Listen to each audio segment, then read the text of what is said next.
welcome to part two of the making of rest and relaxation. So, what I wanted to do over here was basically recreate the setup that I had during the creation and the recording of rest and relaxation. Let's go over here first, which I want to show you guys is the main instrument that I used for the song, which is the Nord Lee 2X analog synthesizer. And it's a pretty awesome instrument. When I was creating the song and when I had the idea of recording the song, I absolutely knew that I wanted to have a virtual analog synthesizer going on in the sound. So I went to Guitar Center, and this obviously stood out. I didn't know much about the keyboard at the time or how popular it was, but it was pretty damn expensive. And just because of how cool it looked and how um, you know the salesman was really talking it up as well, so he really sold me on this item, and it totally delivered. As soon as I plugged in my headphones, I couldn't get enough of it. It was just like the ultimate toy to play with. The basically endless parameters and the endless types of sounds that you can make with this synthesizer over here is practically endless. And whoever owns one of these knows what I'm talking about and how cool it is to have one of these in your possession. So like I said, it wasn't cheap, and at the time I wasn't rich, and it wiped me out, but I knew I had to have it. And so the setup that I had at the time was this setup here, which is the old MacBook. Oh man, I think I don't even remember the model, but you can see that it is about 15 years old. And this is also the interface that I was working with and still sometimes work with. And they say if it ain't broke, don't fix it. And this has definitely been working for me for the past 15 years or so.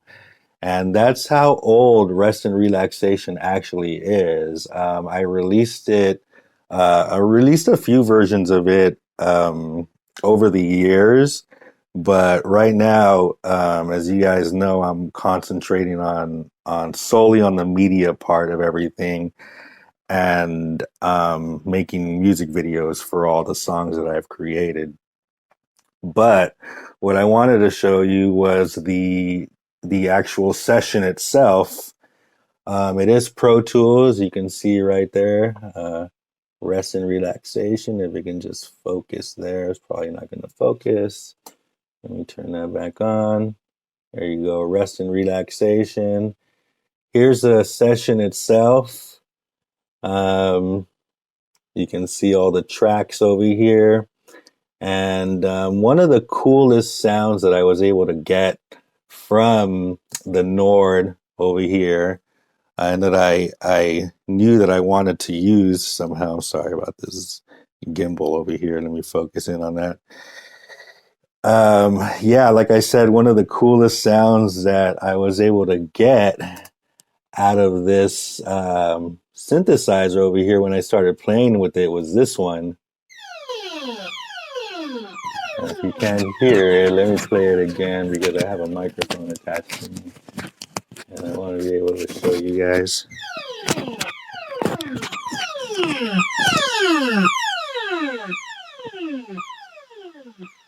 And that's that little sound right there that's looping. And that's a cool laser sound that I wanted to include. Cool laser sound I wanted to include in the song. I don't know where I was going to fit it in, but I was like, this has to be in here. So let me go over here. I know it's a little different. I want you guys to get dizzy. So being that this computer is old, sometimes I do get that problem of it stomping on me, but there's the laser sound itself.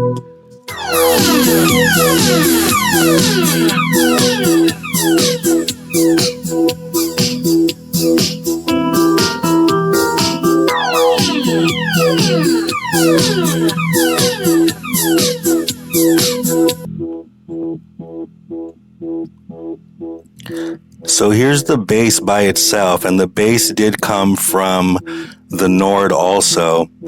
So let me put the mic up to the speaker over here so you guys can hear it better, but I was able to get some awesome bass sounds from the synthesizer, and I did do a little bit of EQing, but very little had to be used because of how awesome it sounded. Here you go.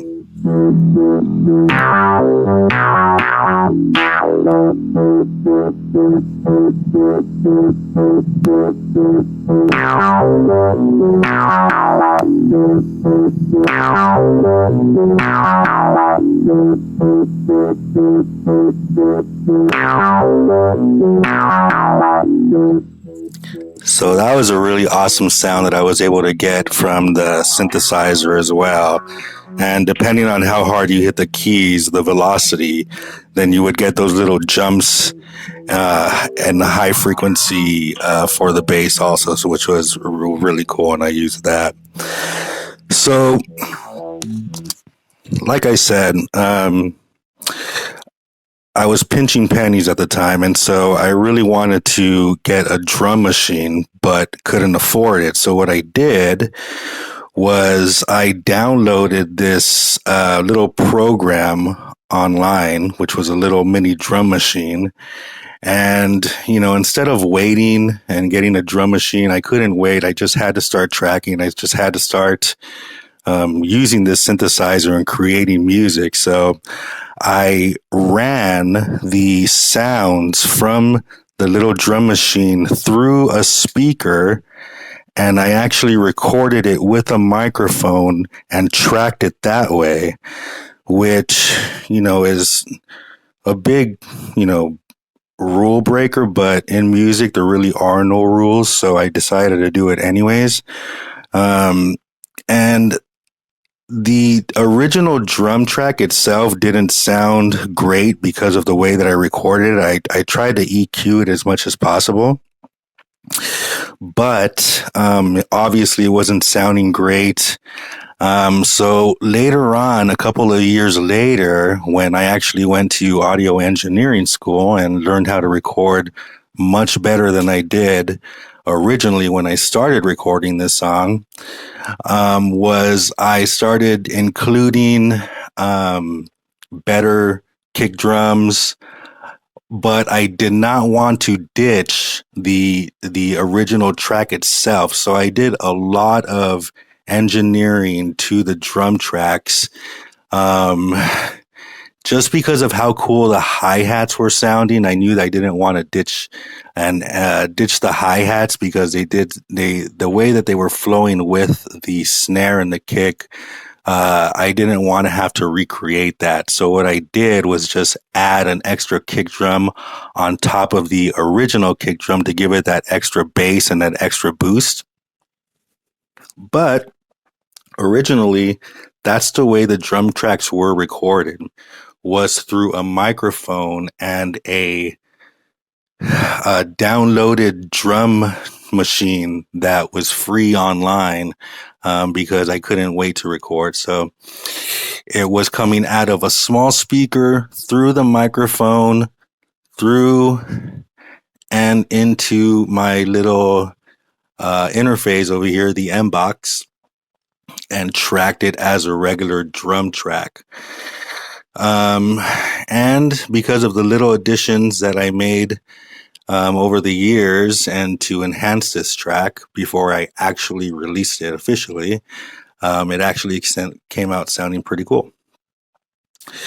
So, don't want to make this video too long. Just wanted to give you guys the basics on how it was recorded back then. You can see in the video that I do show the Nord Lead 2X in the video because of how much of the music this instrument itself was responsible for. Even up to even up to the bass, not the drums, but the bass, which is, you know, a little unusual to get from a synthesizer, and also lots of other little sounds. I mean, just this instrument itself is kind of what I wanted to focus this, or have this video focus on this instrument itself, because of how much it played a part in the creation of rest and relaxation. So that's going to be it. Just wanted to give you guys a quick little recreation, or a little flashback of how this song was created. It was cool for me to open up the session again, which I hadn't done in a long time, and just isolate these tracks and solo them out and show you what it looked like when I was actually recording this song many years ago, and to also show you guys this awesome instrument right here. So hope you enjoyed this little video, and I will see you guys on the next one.